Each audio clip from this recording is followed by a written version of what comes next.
O Maio Vintage Market enche as rúas de Boiro. A cita instaurada no calendario local tivo que pospoñerse da súa data inicial e 3 semanas despois conseguiu sumar un novo éxito. Novo éxito do Maio Vintage Market en Boiro. 3 semanas despois do previsto, o popular mercado puido por fin celebrarse nas rúas boirenses ateigándoas de visitantes. Unha xornada na que acompañou o bo tempo e que apareceu o bo ambiente por todo Boiro.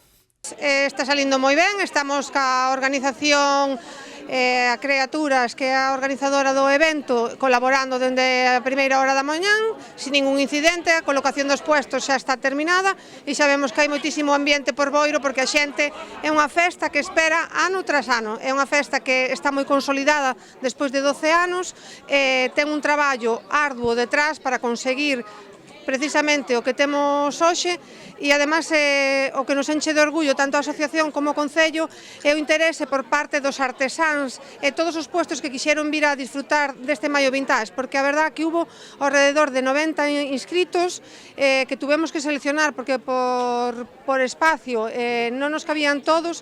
Ampliamos os metros de calle que se viñan facendo durante estes anos e estamos moi contentos. O Maio Vintage Market destaca sobre moitas celebracións da comarca. Comezou sendo unha pequena actividade e agora convertiuse en todo un referente no Barbanza. Que destaque entre outros eventos que pode haber hoxe na comarca, eso quere decir que hai un traballo continuo detrás de toda a produción do Maio Vintage.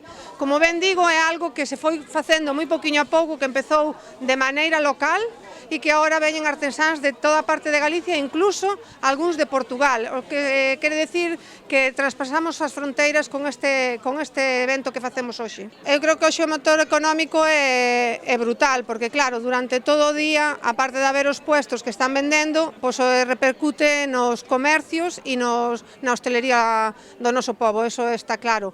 Todo o mundo participa de alguna maneira tamén involucrándose en que isto sexa posible. Hai hosteleros que participan, hai comercios que participan e, por suposto, a Asociación de Empresarios que tamén fai posible que isto se leve a cabo. Ademais do compoñente económico e comercial do mercado, participan gran cantidade de asociacións.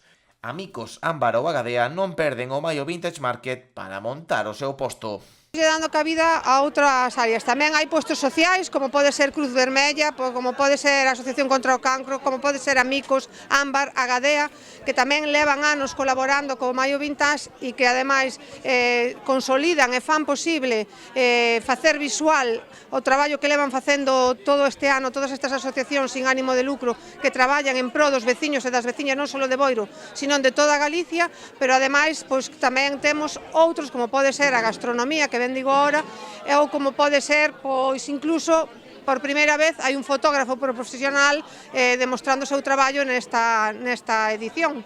Unha celebración nas rúas de Boiro que, inda que tivo que pospoñerse por motivos meteorolóxicos, puido por fin sumar outro novo éxito.